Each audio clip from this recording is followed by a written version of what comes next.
First and foremost, I would like to thank you for your time and for allowing me to discuss this opportunity with you and the Wayfinder team. I'm excited about the potential for me to work with your company. Today, I'm going to walk through a set of solutions designed to address two key challenges Wayfinder is facing: rising costs and supply chain risk. But first, who is Wayfinder as a company? Originally opening in 2018, the local coffee shop has steadily grown in popularity. This has to do with the unique experience, ambiance, and products the shop offers. If we address the previously mentioned challenges effectively, the outcome is pretty straightforward: a stronger customer experience and improved profitability. From a strategic standpoint, a few things stand out. Due to a change in consumer spending habits, many coffee enthusiasts are switching from coffee giants such as Starbucks to locally owned shops, with a growing number turning towards automated coffee machines. Wayfinder's strengths such as brand identity, product quality, and community presence are strong. At the same time, there are vulnerabilities around operational scalability and exposure to supply chain fluctuations. And externally, we're seeing clear pressures from rising input costs, shifting consumer expectations, and increased competition in the specialty coffee space. So the goal of this proposal is to align your strengths with those external realities while reducing the risk on the operational side. When taking a look at the resources, capabilities, and core competencies Wayfinder possesses, we can see they have a strong infrastructure on which we can build on to better consumer value and operational profitability. As we can see, Wayfinder's current business model flows well together, but there is room for improvement. I've broken the approach into three time horizons: short term, medium term, and long term, so we can create impact quickly while also building towards sustainable growth. In the short term, the focus is on increasing revenue to help offset rising costs without immediately passing the burden to customers. We do that by strengthening brand visibility and engagement through increased social media presence, paid advertising, and community-driven events. The goal here is simple: bring in more customers, increase transaction volume, and create enough lift in revenue to stabilize pricing pressures. In the medium term, we shift towards strategies that directly impact both pricing perception and supply chain flexibility.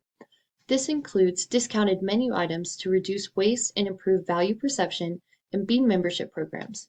Memberships are especially important. They create predictable demand, reduce ordering volatility, and give flexibility to shift sourcing when needed. So this phase isn't just about pricing, it's about control and stability. Long term, the focus is on retention and efficiency. That comes through implementing an online ordering and loyalty program. This does two things: it reduces friction for customers and it creates incentives for repeat visits. Over time, this lowers customer acquisition costs and strengthens lifetime value, which is critical for sustained profitability. With these strategies in place, we can now see an increase in revenue streams, customer segments, and customer relationships.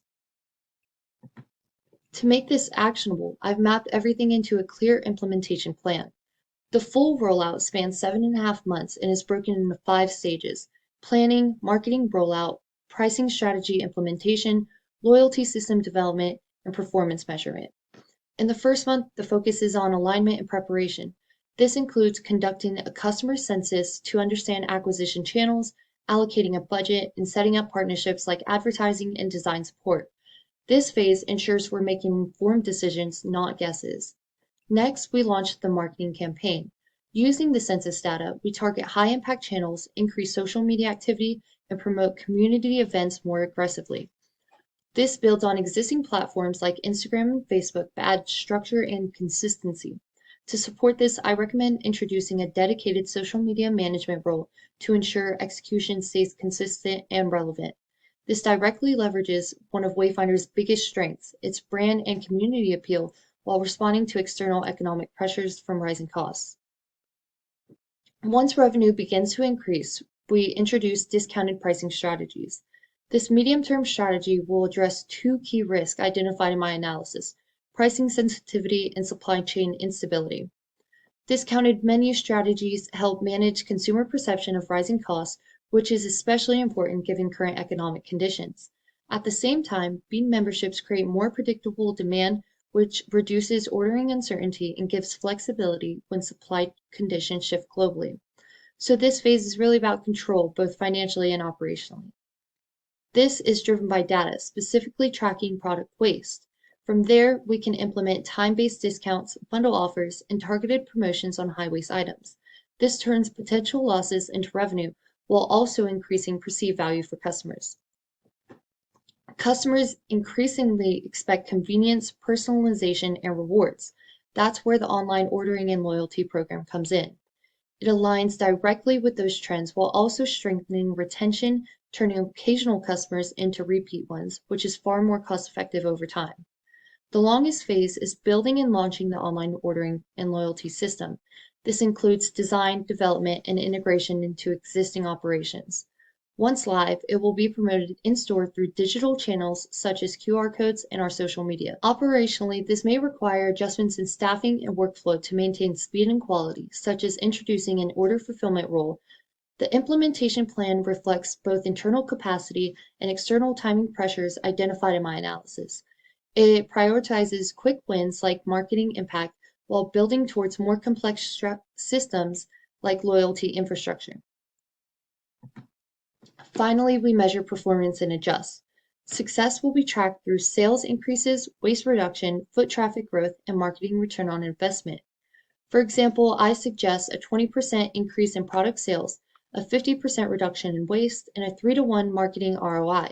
These success metrics are directly tied into the risk and opportunities identified earlier. These benchmarks will give clear signals on what's working and what needs refinement. I will help the company achieve success through strategic planning, implementation of organizational change, and development of suggested technology and social media platforms. With these plans in place, not only can we work towards bettering the company and consumer experience, but we will also work towards improving our social responsibility as a company. Some of the ways we can do this are through our increased community engagement, newly implemented waste management practices, and sustainable business practices. Stepping back, this approach is really about alignment, aligning Wayfinder's strengths with market opportunities, reducing exposure to external risk, and building systems that support long-term growth. The challenges you're facing, such as rising costs and supply uncertainty, are affecting the entire industry, but with the right structure in place, they can become a competitive advantage. Overall, this approach is going to do 3 things for the company: increase revenue in the short term, improve operational efficiency in the medium term, and build long-term customer loyalty and stability. By addressing both pricing pressure and supply chain risk from multiple angles, Wayfinder is positioned to not just manage these challenges, but to grow through them. Thank you for your time.